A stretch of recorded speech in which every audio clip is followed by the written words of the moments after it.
عائد کرنا بالکل مذہقہ خیز ہے۔ اس کے ساتھ ساتھ ایک اور اہم ڈیولپمنٹ یہ ہے کہ قطر نے ایران کی جنگ میں شرکت سے متعلق اسرائیلی میڈیا کی رپورٹس کو مسترد کر دیا ہے۔ قطری حکومت نے ان اسرائیلی میڈیا رپورٹس کو یکسر جھوٹا قرار دیا ہے۔ قطری حکام کے بیان میں کہا گیا ہے کہ قطر ایسے گمراہ کن الزامات کو اپنے فعال سفارتی اقدامات کو نقصان پہنچانے کی اجازت نہیں دے گا۔ اب امریکہ اور ایران کے درمیان جو معاملات ہیں، یہ معاملات کیا رخ اختیار کر سکتے ہیں؟ اس وقت اس تنازع کے حل کی کوئی امید یا کوئی راستہ جو ہے وہ نظر آ رہا ہے یا نہیں، اس پر پروگرام میں سب سے پہلے بات ہوگی، اور پاکستان کے سابق سیکریٹری خارجہ اور سینئر سفارتکار جوہر سلیم صاحب جو ہے وہ اس وقت میرے ساتھ موجود ہیں، ان سے اس حوالے سے ہم مزید بات کرتے ہیں۔ جوہر سلیم صاحب، بہت شکریہ آپ کے وقت کا۔ جوہر سلیم صاحب، ایسا لگتا ہے کہ دونوں جو اطراف ہیں وہ ایک دوسرے پر دباؤ بڑھانے کی کوشش کر رہے ہیں، خاص طور پر امریکہ جو ہے وہ اس نے اپنے حملے جاری رکھے ہوئے ہیں۔ آپ کو لگتا ہے کہ امریکہ ان حملوں کے ذریعے ایران پر اتنا دباؤ بڑھانے میں کامیاب ہو جائے گا کہ وہ ابنائے ہرمز پر اپنے موقف میں کچھ لچک لے آئے؟ دیکھیں، امریکہ کی اسٹریٹجی تو بالکل یہی ہے، ان کی جو ہے ظاہر ہے ان کی کوشش یہی ہے، یہ کوئرسو ڈپلومیسی کا حصہ ہے، پریشر ان پہ بڑھا رہے ہیں۔ اب مسئلہ کیا ہے؟ مسئلہ یہ کہ ایران کے اندر اس وقت جو ہے جو ہارڈ لائنرز ہیں وہ پریویل کر رہے ہیں۔ وہ خصوصاً جب یہ آیت اللہ علی خامنہئی کا جب فیونرل پروسیشن ہوا اور ملینز اس میں شاید وہ ریکارڈ ہوگا، اتنے زیادہ لوگ باہر نکلے، اس کے بعد وہاں پہ جو ایک فضا بن گئی ہے اس میں ہارڈ لائنرز کو اور تقویت مل گئی ہے۔ ساری سچویشن میں جو ہے اب وہ آوازیں جو پہلے پریگمیٹزم کی آوازیں تھیں، جو عملیت پسندی کی آوازیں تھیں، وہ وہاں پہ دب گئی ہیں۔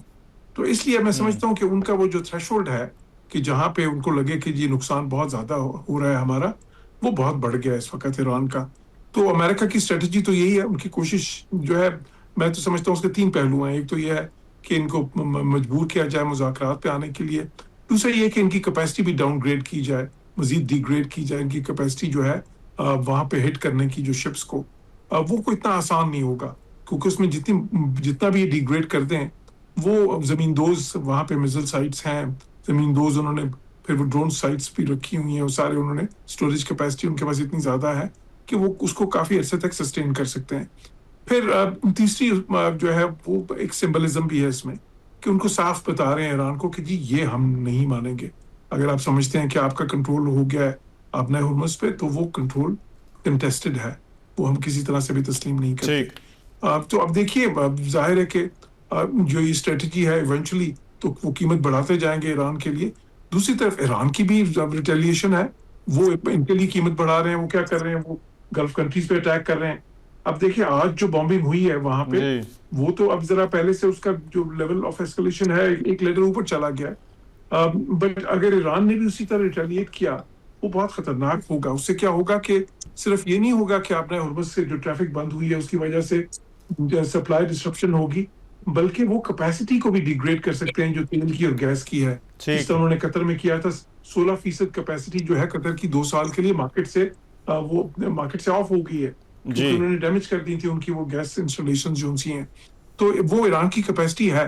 سو اس لیے میں تو اس کو کہتا ہوں، انگریزی میں ایک وہ چیز کہتے ہیں نا جس کو آپ گیم آف چکن کہتے ہیں، جس میں جو دونوں حریف ہیں وہ ایک دوسرے کی سمت جو ہے بالکل ایک کولیجن کورس پہ گاڑی چلانا شروع کر دیتے ہیں، اور پھر اس میں دیکھتے ہیں کہ بلنک کون پہلے کرتا ہے۔ تو اب وہ دیکھ رہے ہیں دونوں اسی اسٹریٹجی پہ ہیں اس وقت کہ پہلے کون بلنک کرتا ہے، لیکن یہ بہت ہی خطرناک اسٹریٹجی ہے۔ رائٹ، لیکن جوہر سلیم صاحب، وہ ایران کی حکمت عملی ہے، اس کا دائرہ کار امریکی مفادات کو نشانہ بنانے کا وہ خاصا پھیل گیا ہے۔ قطر پر، شام پر حملے جو ہے وہ رپورٹ کیے جا رہے ہیں۔ یہ ایسکیلیشن آپ کو کتنی غیر معمولی نظر آتی ہے، اور اس کے پیچھے کیا وجوہات نظر آتی ہیں؟ بالکل، دیکھیں، ایران کی جو کیپیسٹی ہے ریٹیلیٹ کرنے کی، اس میں ان کے لیے سب سے زیادہ آسان ایک تو گلف کنٹریز کو ہٹ کرنا ہے۔ اسرائیل کو ہٹ کرنا مقابلتاً ان کے لیے مشکل ہے، کر سکتے ہیں لیکن اتنا آسان نہیں ہے۔ ایک تو ظاہر ہے کہ وہ اس کے لیے پھر ان کو اپنے لانگ رینج میزلز یوز کرنے پڑتے ہیں، وہ ڈرون اگر پھینکتے ہیں تو وہ تو اتنے آہستہ جاتے ہیں کہ ان کو راستے میں وہ پھر تباہ کر دیتے ہیں۔ گلف کنٹریز جو ہیں وہ بالکل ان کے قریب ہیں، اور پھر ان کا جو مقصد ظاہر ہے کہ جو ایران کا یہ ہوتا ہے کہ وہاں پہ جتنے بھی ظاہر ہے امریکہ کے ملٹری بیسز ہیں ان سارے گلف کنٹریز میں، ان کو ہٹ کرتے ہیں کہ ایک تو امریکہ کو ڈائریکٹ نقصان پہنچے، دوسرا پھر ان گلف کنٹریز کا پریشر امریکہ پہ آئے کیونکہ وہ گلف کنٹریز بہت ولنریبل بھی ہیں. یہ نہیں کہ ان کی فوج نہیں ہے, یہ نہیں کہ ان کے پاس اسلحہ نہیں ہے, ان کے پاس تو ایران سے بہت جدید ترین اسلحہ ہے. اگر آپ سعودی کی بات کریں تو سعودی کا تو $80 بلین کا بجٹ ہے ان کا, $80 ارب کا.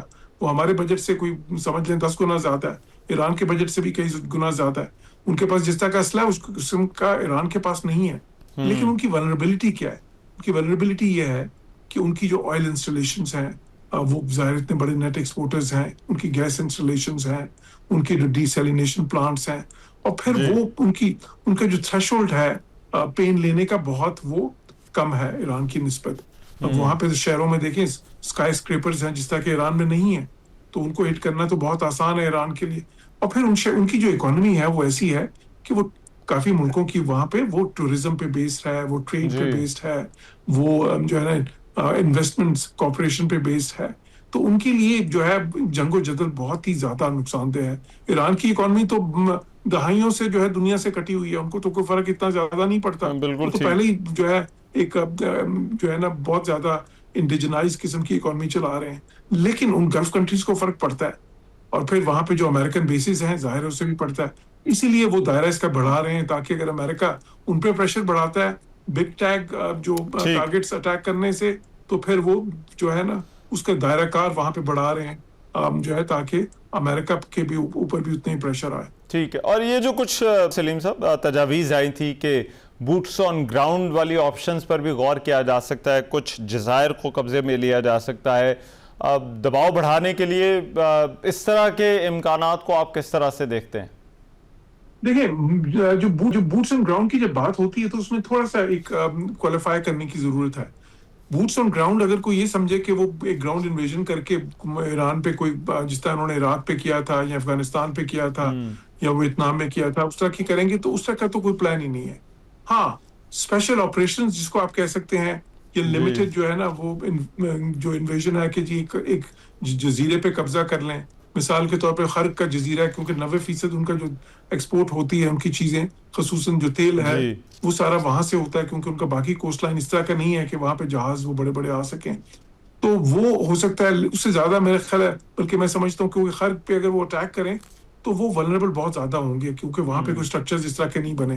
وہ جو دوسرا آئلینڈ ہے گیشم آئلینڈ ہے جو کہ بیچ میں ہے یو اے ای کے اور ایران کے, اس کو ٹارگٹ کر سکتے ہیں, اس پہ قبضہ کر سکتے ہیں پریشر بڑھانے کے لیے, اور ساتھ ہی ساتھ پھر وہ اپنا ہرمز پہ ان کی پریزنس بھی بڑھ جائے گی.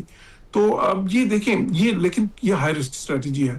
اگر امریکہ جو ہے اس لیول پہ جاتا ہے تو اس کا مطلب یہ ہوگا کہ اب وہ پھر اس کے بعد ایک میسو بامبنگ کے اوپر بھی آ سکتی ہے. ٹھیک ہے. وہ پھر جو ہے نا وہ تو پھر ایسکلیشن لیٹر آپ سمجھ لیں کہ بہت اوپر چلا جائے گا, اور ایران کا رسپانس جو ہے ان کی ریٹیلیشن جو ہے وہ بھی اسی طرح پروپورشنیٹ ہوگی. ٹھیک ہے, بالکل. اور لاسٹ یہ ساری صورتحال میں سفارتکاری کتنا بڑا چیلنج ہے, یا راستہ تلاش کرنا کوئی ایسا جس میں کوئی ایگریمنٹ کی راہ نکلے, یہ کتنا بڑا چیلنج آپ دیکھتے ہیں اس وقت؟ سفارتکاری تو ہر وقت چل رہی ہوتی ہے, سفارتکاری تو ابھی بھی چل رہی ہوگی, بالواسطہ بھی اور بلا واسطہ بھی. بالواسطہ ایسے کہ دیکھیں پاکستان جیسے ملک ہیں جنہوں نے بہت ہی اہم کردار ادا کیا, اور کہاں پہ ان کو ایک بار نہیں 2 بار اتنے مشکل حالات سے مذاکرات کی میز پہ لے کے آئے. پاکستان کا رول ابھی بھی میں نے پہلے بھی کہہ چکا ہوں کہ اہم تھا اور اہم رہے گا آئندہ آنے والے دنوں میں بھی, کیونکہ بات ایونچولی جتنی مرضی یہ جنگ و جدل کر لیں کہیں آ کے تو مذاکرات پہ ٹوٹنی ہے بات. بالکل ٹھیک. تو وہ پاکستان کے ذریعے بھی پھر قطر ہے, عمان ہے, اس وقت وہ ملک بھی کافی جو ہے اس وقت ایکٹیو ہیں اس میں. ساتھ ہی ساتھ جو ہے ان کے ڈائریکٹ چینلز بھی ہیں کچھ. مثال کے طور پہ اب جو ہے نا اسٹیو وٹکاف, یہ کہا جاتا ہے کہ اسٹیو وٹکاف اور عباس اراغچی جو ہیں وہ آپ کو پتہ ہے ایک ایپ ہوتی ہے ٹیلی گرام جو اس کے ذریعے آپس میں بھی وہ تبادلہ کرتے رہے ہیں میسیجز کا. تو اور کئی ان کی انٹیلیجنس ایجنسیز جو ہوتے ہیں ان کے بھی لنکیجز ہوتے ہیں. تو دیکھیں وہ جو آپس میں کانٹیکٹ ہے نا وہ بالکل اس وقت چل رہا ہوگا, بہت ایک intense diplomacy behind the scenes چل رہی ہوگی. ٹھیک ہے. لیکن کئی بار پھر یہ ہوتا ہے کہ وہ ڈپلومیسی چل تو رہی ہوتی ہے لیکن وہ میچور تب آ کے ہوتی ہے جب دونوں جو فریق ہوتے ہیں ان کو احساس ہو جاتا ہے کہ اس وقت جنگ سے بہتر مذاکرات ہوں گے. ٹھیک ہے. تو اب وہ دیکھیں کہ کس وقت پہ آ کے کس موقع پہ آ کے ان کو یہ احساس ہوتا ہے. میں تو یہ سمجھتا ہوں کہ اس جنگ سے دونوں کو ہی نقصان ہے. بے شک ایران ہو بے شک امریکہ اور باقیوں کو تو ہے ہی، ٹھیک ہے، گلف کنٹریز کو بھی ہے، اور ظاہر ہے پاکستان جیسے جو سارے ممالک ہیں اس خطے کے، اور دنیا کو ہے اس سے نقصان. دنیا کی جو ہے نا اقتصادی نظام کو خطرہ ہے، دنیا کے جو ہے نا معاشی نظام کے علاوہ آپ یہ سمجھیں کہ جو اس وقت دنیا کی وہ جو ہے خوراک کی پوزیشن ہے اس کو بہت زیادہ خطرہ ہے، کیونکہ 1/3 جو کھاد ہے یا فرٹیلائزرز ہیں وہ بھی دنیا کے اپنے حکومت سے آتے ہیں. بالکل پھر جو ٹھیک. آپ کے جو انرجی سیکیورٹی ہے دنیا کی وہ اس وقت بہت والنریبل ہے. تو یہ ساری چیزیں آپ کا خیال ہے یہ یہ جڑی ہوئی ہیں کی وجہ سے جو یہ بڑا اہم ہے. بہت شکریہ جوہر سلیم صاحب ہمارے ساتھ